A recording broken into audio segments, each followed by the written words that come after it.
Eu denunciei um crime ao MPF. A consequência? Eu estou sendo processada criminalmente pelo procurador Marcos Marcelos Gonzaga Goulart.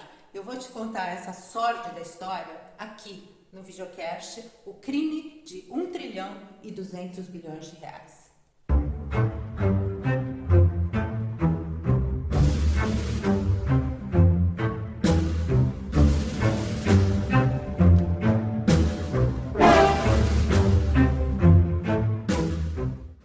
Hoje eu vou falar para você sobre o greenwashing, que nada mais é senão a velha e boa propaganda enganosa aplicada ao mercado verde. Antes, porém, essa questão toda de eu estar sendo processada por ter denunciado um crime de 1 trilhão e 200 bilhões de reais, eu estou sendo processada depois de ter sido assediada e sendo processada sem sequer ter sido investigada, pelo procurador Marcos Marcelos Gonzaga Goulart, a coisa toda baseia-se no fato de eu ter usado em um filme a palavra corrupção. Então, eu tive o cuidado de pegar aqui a definição de corrupção que eu vou ler para você rapidinho. Corrupto, que sofreu corrupção, que se corrompeu, corrompido, em que houve adulteração ou alteração, adulterado, viciado, que é considerado moralmente vergonhoso, que tem maus hábitos morais, que tem algum tipo de erro, ou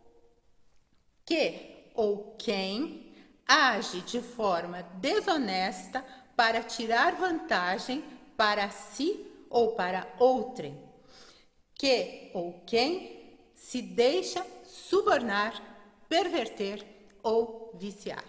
Eu acho importante ter colocado isso aqui para vocês, porque eu estou dizendo que o RenovaBio é um crime de 1 trilhão e 200 bilhões de reais. Eu estou acusando um monte de gente de estelionato, de associação criminosa, de falsidade ideológica, de reserva de mercado.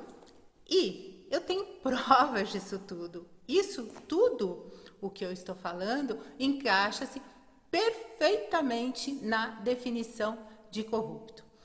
Outra coisa também que eu acho importante esclarecer é que eu tenho falado muito em instituições, né? Na verdade, isso merece uma correção. Em toda instituição tem gente boa e gente não tão boa. Em toda instituição tem os vertebrados e os invertebrados.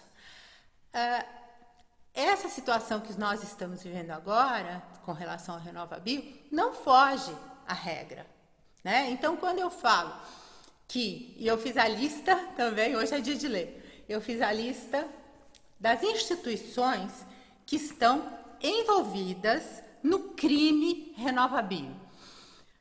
Nessas instituições existem pessoas, existem elementos que participam do crime, que fazem parte da organização criminosa, e que eu vou falar para você, um por um, exatamente qual o papel de cada um dentro dessa organização criminosa, conforme eu for abordando as instituições, tá? Então, eu vou falar do Ministério de Minas e Energia, ANP, Bradesco, Santander, B3, SGS, Bureau Veritas, Fundação Getúlio Vargas, Banco Central, BNDES, Embrapa, Unicamp, ACSDA, esses aqui todos são órgãos que apoiam a B3, o falso crédito de carbono CBio dentro da B3. A CSDA, IOS, CO, ICMA, ISDA, COSRA e BEST. Bom, esse esclarecimento feito, vamos ao greenwashing. Outro dia, pesquisando notícias, eu me deparo com a seguinte: você sabia? A cana pode ser 10 vezes mais eficaz em descarbonização que a energia solar. Esse é um artigo da Paula Kowarski, engenheira mecânica e de produção e vice-presidente na Raizen. Olha só que coisa interessante. E ela se refere a um estudo do MIT que defende essa posição, que seria até engraçado se não fosse ridículo, né? Isso corrobora o que eu estava falando agora. No MIT também tem cientista invertebrado. Não é só aqui no Brasil que isso acontece. No mundo inteiro, no ETH tem cientista invertebrado. Ou seja, dependendo do teu budget, você sempre vai achar alguém para escrever exatamente aquilo que você quer. Isso é greenwashing. Agora, o RenovaBio, ele não se atém ao fato de ser greenwashing, que já seria péssimo. Como eu disse anteriormente, isso já é punido criminalmente na Europa e nos Estados Unidos. Aqui, evidentemente, não. Mas, se fosse só greenwashing, já seria péssimo. E, de novo, o RenovaBio é o maior escândalo de greenwashing do planeta, né? Que fique bem claro isso. Mas ele não se atém a essa posição. Porque como o RenovaBio produz falsos créditos de carbono, os CBIOs, ele é estelionato.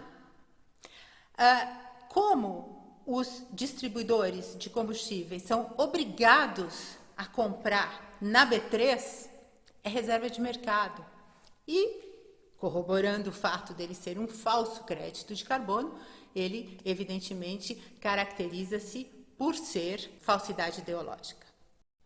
No próximo capítulo, nós vamos falar sobre a relação direta entre a produção de etanol e a fome no Brasil.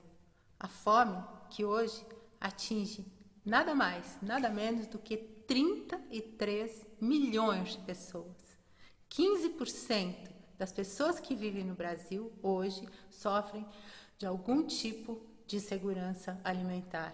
E nesse meio tempo, as fazendas de cana, a produção de cana, só tende a aumentar. Por quê?